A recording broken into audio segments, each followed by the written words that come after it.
Hola a todos, un gusto saludarlos. Mi nombre es Carlos Alberto García Aguilar y hoy quisiera hablarles de un tema muy importante. Pero una pequeña introducción, quisiera hablarles sobre de que en el ámbito de la infraestructura hidráulica hay proyectos como de agua potable, alcantarillado y saneamiento que en gran medida ocupan un control y supervisión de obra y las especificaciones técnicas para la perforación de pozos. Esos aspectos son esenciales para garantizar que las obras se realicen de manera eficiente, segura, conforme y estén en sí seguras y de buena calidad para la comunidad a la que se le vamos a ofrecer. Después, el control y supervisión de obra. Unos aspectos generales. Para llevar a cabo el control y supervisión de obra es necesario contar con personal extenso y criterio y con una amplia experiencia a fin de revisar los avances de acuerdo a las especificaciones técnicas consideradas en su contrato y en el tiempo en el que deben hacerlo. Además de ser capaces de dar instrucciones adecuadas y dar solución si es que se surge algún problema. A unos conceptos básicos de control. Con el objeto de llevar adecuadamente el control de obra, es necesario analizar los siguientes componentes, que es el corte litológico obtenido durante la perforación exploratoria, una gráfica de velocidad de penetración, también es necesario llevar una bitácora de perforación, interpretación de los resultados durante la exploración, o sea, cómo los vamos a interpretar o saber explicarlos al momento de hacer la obra. Cubriendo esto, se dan instrucciones correspondientes para efectuar las ampliaciones del diámetro de perforación necesarias para admitir la cámara de bombeo, la protección sanitaria y los ademes de tubería correspondientes de acuerdo a las necesidades que se tengan para la explotación de la fuente de abastecimiento. Ahora, las gráficas y tablas de control y supervisión se deben tomar en cuenta los tiempos efectivos de perforación dependiendo del tipo de material que vamos a utilizar, más bien el tipo de material del suelo en el que se está trabajando, ya sea tipo 1, tipo 2 o tipo 3, que ya en estos casos son gravas para el tipo 1, arcillas o limos, para el tipo 2 ya son lutitas, calizas o piedras volcánicas, y para el material tipo 3 ya serían rocas ígneas como la riolita, el basalto, la andesita. Y para saber ese tipo de datos tenemos esta tabla de aquí que nos ayudaría a saber qué tipo de suelo estamos trabajando. Las gráficas de avance de perforación. En las gráficas de perforación se deben anotar todas y cada una de las actividades que se realizan en el transcurso de la construcción del pozo, como la excavación de fosas, inicio y proceso de terminación de la perforación, cantidades de lodo, la revisión y mantenimiento de la maquinaria, colocación del filtro de grava.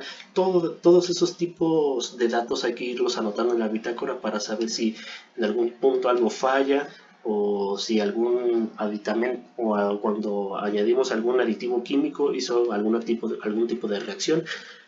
Todo eso para saber si surge algún problema, podremos saber qué fue lo que lo causó. Formatos de control. En estos formatos se anotan los materiales utilizados, como el suministro de bentonite en toneladas, el suministro de agua en metros cúbicos, de cemento en toneladas.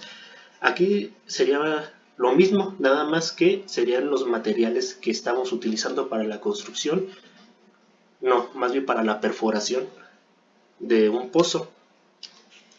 Todos estos tipos, esos son algunos de los que considere más importantes, porque en sí podrían ser más la cantidad que se podría utilizar, que sí llegaría a ser mucho más y el precio podría ser muy elevado.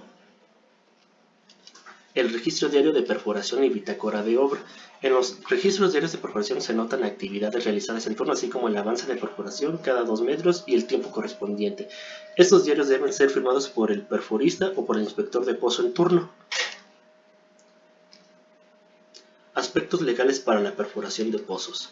Los contratos para la construcción de pozos profundos deben contener conceptos fundamentales que establece la Ley de Obras Públicas. También se debe cumplir con la Ley de Aguas Nacionales que entró en vigor en 1992 y se deben anexar especificaciones generales que tengan que cumplirse durante la realización de estos trabajos. Y debe señalar este contrato claramente que los nombres de las entidades, de la entidad contratante, de la empresa y sus representantes legales. para evitar algún tipo de problema. Especificaciones técnicas. Las especificaciones técnicas generales son las que nos utilizamos tanto en la Secretaría de Agricultura, en recursos hidráulicos o también en la Secretaría de Desarrollo Social, en la Comisión del Agua también y en algunos organismos operadores del agua potable que contienen apuntes de la experiencia de los trabajos en campo que se hayan realizado para basarnos. En ellas también se enmarcan las actividades que contemplan la perforación, pero siempre enfocadas en obtención del agua como un recurso natural. El equipo de perforación. En la selección de equipo de perforación se deben cumplir con diferentes criterios.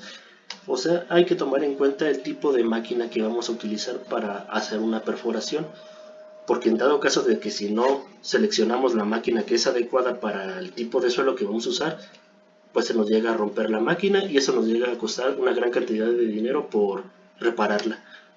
El programa de perforación. El programa de perforación se desarrolla de acuerdo a lo siguiente. Debe iniciar con el diámetro que se indique en cada caso.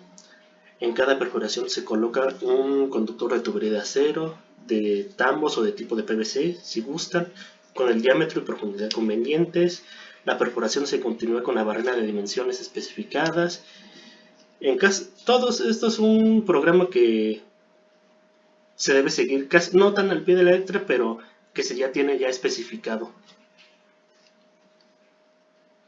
El registro de penetración. Además, durante la perforación se debe llevar un registro cuidadoso de la resistencia de la penetración, que luego se llega a hacer hasta una gráfica para saber qué tan resistente es la penetración a medida que vamos avanzando hacia abajo, pues, o perforando en el pozo. También durante donde el trabajo de construcción se deben hacer muestras, se deben recolectar muestras para saber con el tipo de suelo con el que se está manejando si tiene algún tipo de falla que lleguemos a prever estando más abajo. Para obtener cada muestra se procede de la siguiente forma. Si el equipo es rotatorio de circulación directa de agua o de aire, la muestra se toma directamente en la descarga del retorno de la circulación, utilizando para eso una malla suficientemente cerrada. Se forma también el corte litológico definitivo y de inmediato se prepara el proyecto de terminación del pozo. Para esto se debe contar con muestras de los materiales contados durante la perforación. Registro de perforación. Durante la perforación de cada pozo se debe llegar a un registro también cuidadoso aprobada, que es la profundidad, el nivel del agua, del lodo, el tiempo empleado para avanzar cada metro y anotar todas esas observaciones adicionales. Para la terminación de pozos, una vez se establece el nivel del agua del pozo, después de realizar las pruebas de profundidad, se tiene el corte geológico con las muestras. Luego, las pérdidas de fluidos de circulación. Esos ya son temas más extensos e importantes, que por ejemplo, para el primero, cuando la perforación se presenta pérdidas parciales, se tiene que suspender la perforación. En caso de que no haya nivel dentro de la perforación, se procede a utilizar obturantes y procediendo para continuar la perforación depende de la estabilidad o inestabilidad de los materiales. Para la pérdida total de fluidos o de circulación de materiales inestables, si las paredes del pozo son inestables, se ha establecido sobre todo el fondo del pozo. Se colocan unas zapatas de cementación en el fondo del ADM para impedir en caso de colocar un filtro de grava. Y así sucesivamente. Y así, estos son pasos muy específicos para ese tipo de casos que llega a haber. Para el caso de pérdidas totales o de circulación de materiales, cuando el pozo se establezcan medidas a un nivel de fondo, si las condiciones de materiales lo permiten, de acuerdo a lo anterior, y terminar las operaciones anteriores, se ejecutan los trabajos de limpieza de desarrollo señalados. Las pérdidas parciales de fluidos o de circulación de materiales. Se da por terminado el pozo. A continuación se procede a remover el tapón y se cambian fluidos de perforación por agua o aire. Después se baja la sarta de perforación hasta el fondo para limpiarlo a solventes y poder ocasionar alguna operación de estas. El procedimiento de análisis de precios unitarios. Eso es para contar con los elementos que permitan hacer el análisis crítico para la revisión de propuestas de costos de la perforación de captaciones de agua subterránea. Para finalizar, el conjunto de supervisión de obras y especificaciones técnicas de perforación representan dos pilares esenciales para el éxito de proyectos de hidráulica. La supervisión de obra asegura que los proyectos se ejecutan con gran calidad y eficiencia. Ambos son muy importantes para realizar un buen procedimiento en estos casos. Por mi parte sería todo y muchas gracias. Por último, la bibliografía, que aquí fue donde me basé casi todo para hacer este tipo de presentación. Gracias.